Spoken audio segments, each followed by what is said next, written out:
and he's bunkering up the mineral line. Drones are not, by the way, these drones are not getting pulled. These drones are getting Maynarded over to the base. That's what's going to happen. And Dark has to give this up immediately.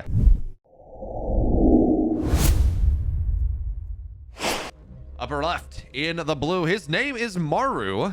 Taking down Serral to get here in the bottom right in the red. He's the finalist of Atlanta. It's Dark. And when we talk about this series, there are a couple things that we need to really talk about. First of all, Maru is back to form.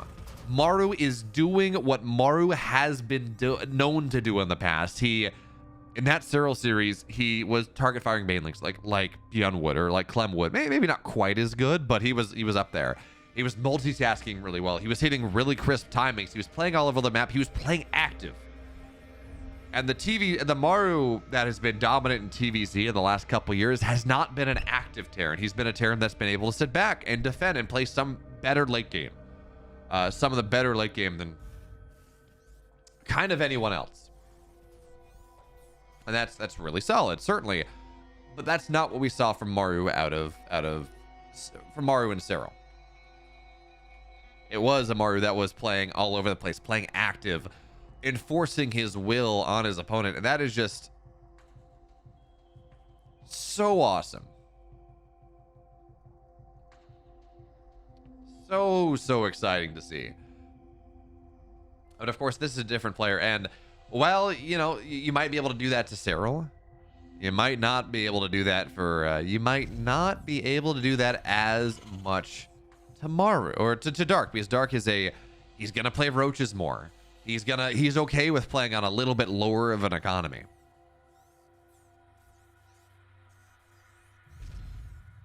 So from that perspective, this is a GSL finals classic, all right? Maru and Dark. I think back to those GSLs that Dark beat Maru in a GSL finals so Maru wins 4 GSLs in a row, just doing incredible things. And it's like, wow, he might hit the G5L right then. Didn't. It took him another 2 years or so. Took him another 2 or 3 years. However long it took him.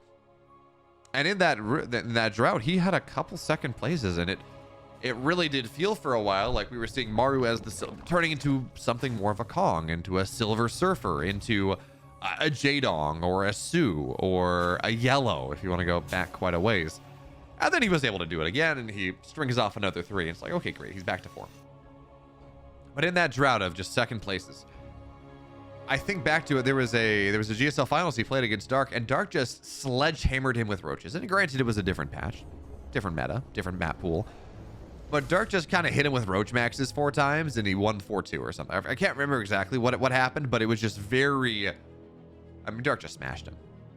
This time, though, even as Dark called his own number, Dark said he's the best player in the world. He almost proved it, which was the coolest part of Atlanta.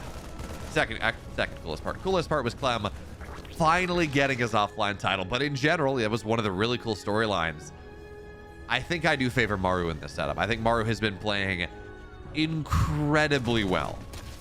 Pretty much in Masters Coliseum. He got knocked out really early in Atlanta, but since coming back to Korea, and again, in this tournament, it has been Maru that has been the player that has been doing just really, really solid. So we're going to have to see exactly where this game goes. For now, Dark's got his third base done. More Lings on the way. Speed's done. Okay, fine. This is everything you look to see. But what I want to know from Dark, even more so than Maru, which is interesting how this is developed, is I want to see what Dark wants to go for. Because he has like 2 very different styles that he likes to go for. He'll go, and it looks like it's going to be the Mastling main one. He'll either go heavy roach play, which actually can be very good against the Cyclones. As Dark looks at this round, that's not a lot of Lings. It's a great lineup. It's a massive lineup. So many of the Lings get low, but they're not going to go down, and this actually is going to get punished at the end of the day. That didn't feel like a lot of Lings. And, Maru keeps one of the Hellions that got surrounded alive, but he loses 2 Cyclones, and that does slow things down. That was almost really bad. That lineup, that set of shots that Maru got all the Lings down to 5 HP.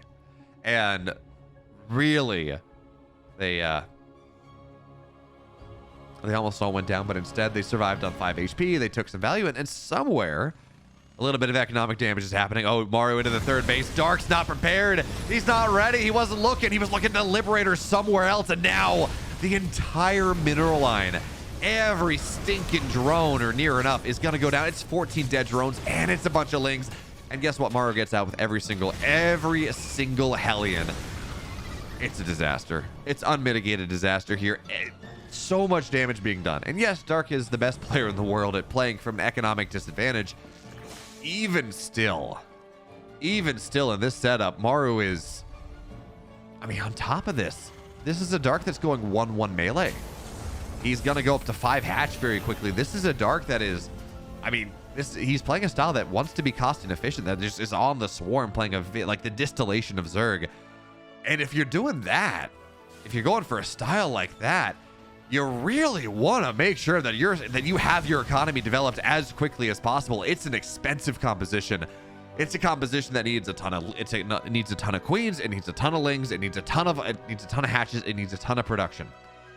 And if you're rebuilding drones, if you're rebuilding hatcheries, if you're not spending that larva on lings, it's a rough spot as much as it's an economically rough spot at the same time.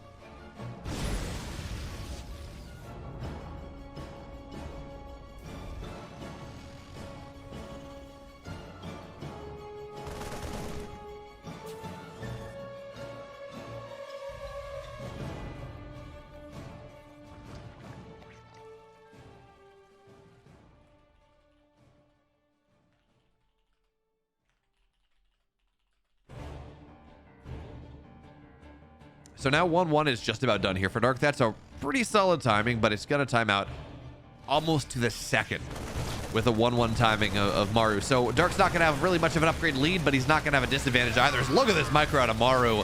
Kites backwards. Once again, picks up now because most of the Marines are pretty low, and he's not going to get a ton out of that one. But again, I'm just looking at this, and Maru he seems faster than I've seen him in a little bit of time as he gets on top of these queens, knocking them down. One of them goes down, second one, third. The beef wall, the beef line gets knocked down. Run by comes from Dark on the other side. Sure, fine, but Dark's just dead.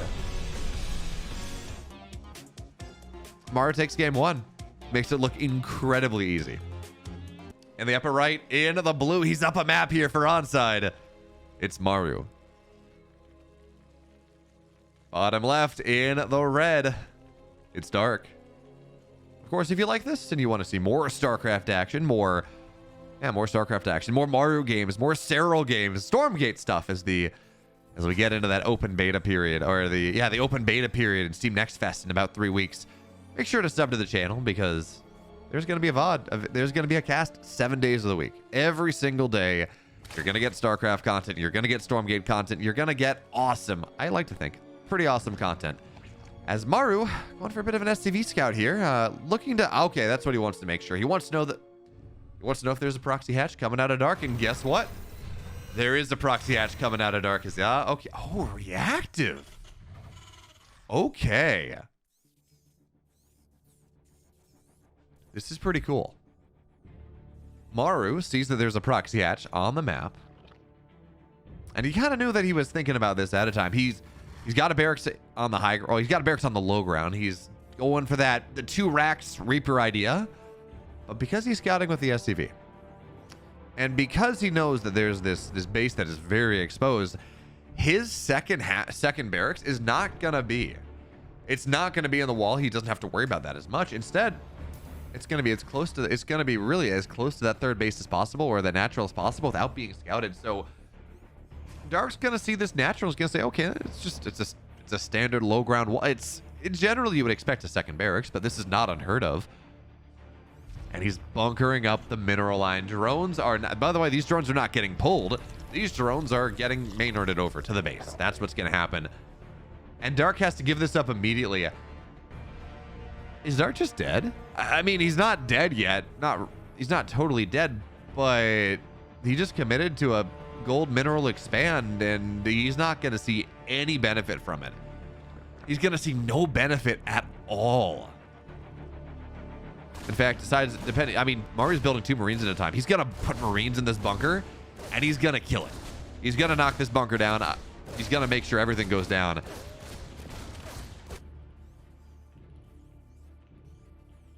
And this is just a Dark that has committed to 8 of his drones into the running across the map. Halfway there, then they have to run back. Lost mining time. Spending the first 300 minerals, 350 if you include the drone, on a hatchery that's going to mine absolutely nothing. This is indefensible. And by indefensible, I mean not unconscionable. I mean that there is no way the Dark can defend this whatsoever. And the Overlord is... Oh, the body blocking out of Dark tries to get it. Overlord will survive. 5 HP. One or two more Marine shots. Well played there by Dark. But, I mean, at this point, I'm kind of at a loss here. Dark's building roaches. He's building drones. He's kind of building some piecemeal something.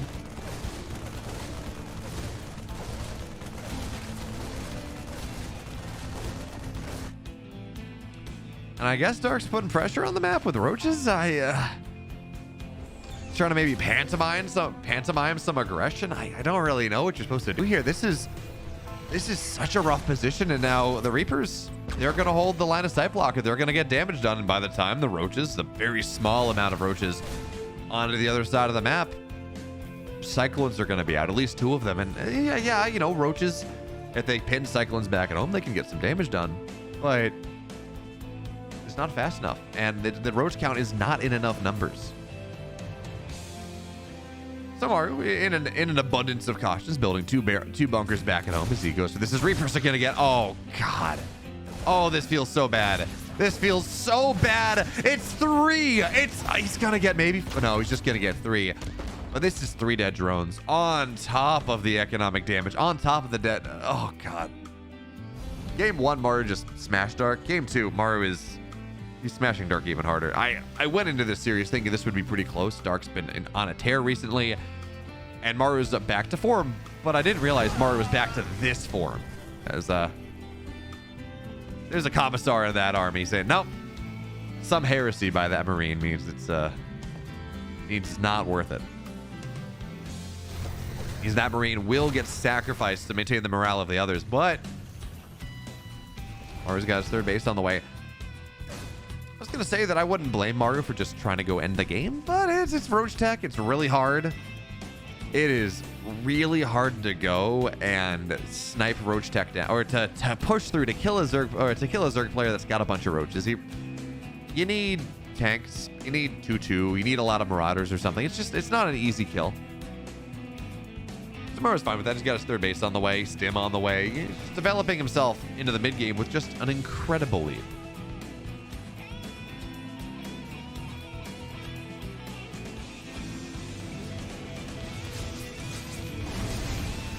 Now the Hellions in the main base. Once again, man, Maru's Hellions this series have done so much damage. This time it's going to be 6, I think. Yeah, it's going to be 6 workers as he gets out, but I don't know which is worse. 6 workers in this game, or, well, I guess 9 in total with the Reapers. 9 workers this game, or the 14 he got the other game. I think it's worse this game, actually, because while, yes, numerically it's not as bad, Dark's 3rd base only just now completed. He's only on 51 workers. I think as a function of the game state, I think this is much. I think this is honestly even worse for Dark than it was in Game 1. And Game 1 was not good. So Dark's building more roaches. He's getting his Evo chambers now. Roach speed's on the way as Maru looks for the multi-prong. He's going to try to drop these Hellions that are very low, and there are Queens there, so he's not going to find that value. But there's a Cyclone, 2 Cyclones, 8 Marines getting ready to move into the main base. And the Spore, at the very least, it should go down. I don't think there are too many Queens in the main base at the moment, so damage done. Spore dead. Oh, he's gonna get on top of the drone line too. Luckily for Dark, roaches pop up, and then in the nick of time. Oh, so that's a bit of a ballsy drop, but it's actually gonna work out because 1 Ravager falls, and the second 2 get very, very low. Maru, if you think about it, okay, he gets both of them. Very nice. That's 600 or 300 gas down the. Yeah, you know, you lose a Cyclone, you lose a couple Marines. It's fine. You got 3 Ravagers. That is so worth it. And now Maru, his 1-1 is 80% done. Combat shield's on the way. And we're in this game where the Terran player is equal to the army supply of the Roach player. He's equal in army supply to the Roach player. And this is not 170 supply Maru or something like this. Is not 2-2. This is not when you're looking for those breakpoints. this is with a 1-1 timing. This is much earlier in the game that Maru can be so effective if he brings his army together. Now, you'd love to see combat shields. You'd love to see 1-1. You'd love to make sure that drop doesn't go down. And you'd love to see tanks on top of it. So really, it does feel like Maru, while the supplies are good, he does have to be... There's a better timing for him than what he's going to hit for right now. And Dark may be able to get that supply a little bit further, but Maru is... It's funny, he got so much damage done early game, and he's doing the more head, win ahead, get more head thing. He's getting his 4th base. Although I think his armor... I can't press T. I think his armory is pretty heavily delayed. Certainly his 2-2 is pretty heavily delayed. Oh, no, okay, he had an armory. He just forgot about 2-2. So that's a bit of something that does buy a little bit of time for Dark to try to catch back up into this game, or upgrade-wise at the very least. But look at this pressure. Look at this push from Maru on the right side. That's 2 tanks. That's like 7 medevacs worth of stuff. This is heavy. This is a problem. And luckily for Dark, his 1-1's going to be done just in time, but it's coming from a bit of an awkward angle. Maru drops the scan, tries to get on top of the Ravagers. One's going to fall, splits around all the biles. He splits around all the medevacs. Oh, they will go down. That's a nice bile connection on the medevacs. Now as the tanks siege up here, well, actually unsiege, Maru has to get out. And it was a fancy display of micro, but losing those medevacs did hurt. He's going to have to back up. Doesn't really get the Ravagers he was looking for. So that's actually, this is a bit of a window now for Dark. It's a bit of a window. A lot of Maru's army supply is in the medevacs. It's in the sky. Roaches can maybe punish that. But Maru will get back in time, so 4th base is on the way. 2-2, about halfway done. Getting in +1 mech attack, all that. But no, Dark finally, he's going to get his... He took the gold base at like the minute 10, something like that into the game. And now he's taking it at 9 minutes, and hopefully this time for real as he adds infestors onto the map. And Maru's going to be aware of this. Hellions are...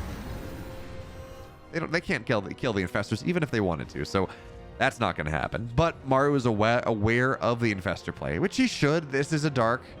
This is how Dark likes to play. He loves his infestors, especially in games when he's behind. So Maru's going to have to be very careful about that as he just eats the fight. Stems on top. Biles aren't going to land. Kills all the Marines. Look at this. All the Lings. Look at that circle of death around what Dark had. I mean, Maru did not lose a lot there. But yeah, it is incredibly impressive that Dark has not crumbled. It's insanely impressive that we're 10 minutes into this game, and I thought Dark was dead 5 minutes in. And now he's maxed out. Sure, his upgrade, his tech is not where he'd like it to be quite as much. His upgrades aren't quite where they'd like it to be, but he's getting there ever so slowly. He's got a Spire on the way. Hive is done. Adding in Baneling's Fleet, +1 melee, Adrenal, like, he's getting there. And if he makes a comeback like this, I mean, remember, Dark is probably the best player in the world playing with a deficit. Certainly the best Zerg at playing with a deficit, and this drop's going to get dealt with. Even as some queens fall, medevacs will go down, but into the main base, 5 medevacs, 50 army supplies. Maru, nice little juke there. Make sure that his medevac, the very low one, doesn't take too much damage. So all the army into the main base here. Once 4 kills the medevac, that is something, but I mean, the Lings are dead. The Roaches are not in enough numbers, and yes, the medevacs are starting to fall, but this is value. This is tremendous value. Dark is getting... He's losing so much of his army supply. 7 workers go down. Infestor doesn't need to spend its energy, but that was a lot.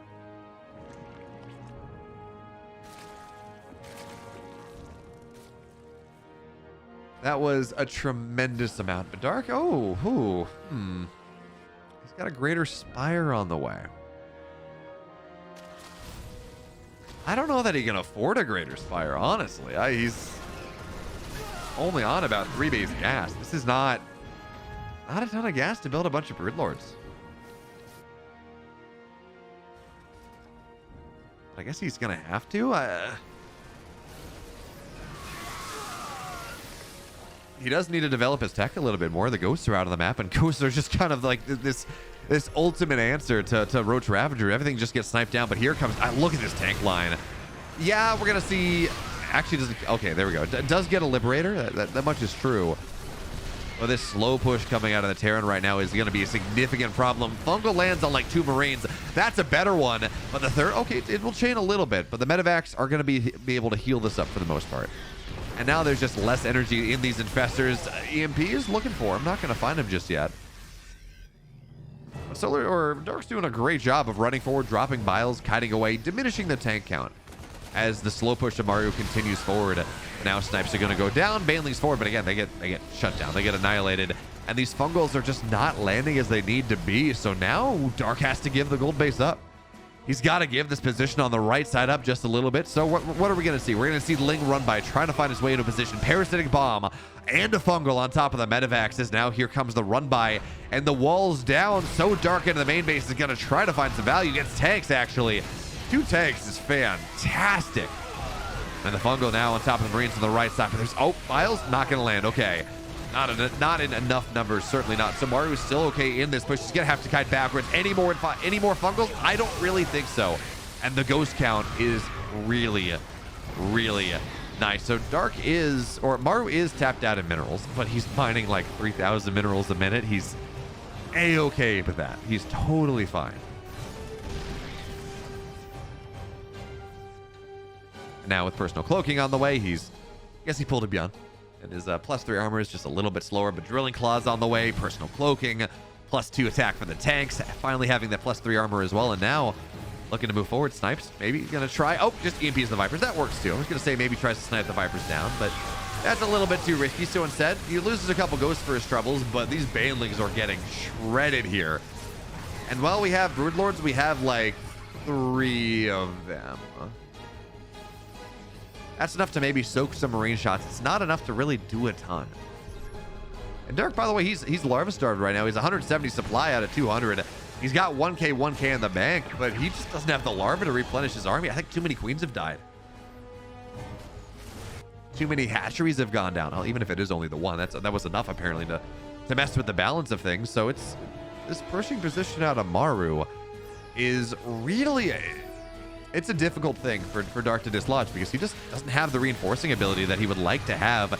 This run by, though, is really solid. It's going to delay this extra base. In fact, it might even kill it as the fungals are going to try to go down, but biles don't really land all that well. Once again, Dark's doing a good job with the fungals, but again, the biles aren't doing a ton. Snipes are going to go down on a lot of the Ravagers here. And its value is tremendous value, but this run by is doing so much damage done. It cancels them. It kills, actually. I think it kills the building planetary. It kills the starport. It gets into mineral lines. Maru is in a bit of a pickle right now. He wants to make this pressure happen, but Dark, he's forcing him back home. That being said, look at our supply leads. It's not going to matter. Even if Dark kind of forces Maru back home, Maru gets too much damage done. And I think if we look back at that, Dark had the money. He just didn't have the larva. And he was never going to be able to break the army without a remax. So Dark, he follows Maru. He moves on to the playoffs. Top seed 3-0.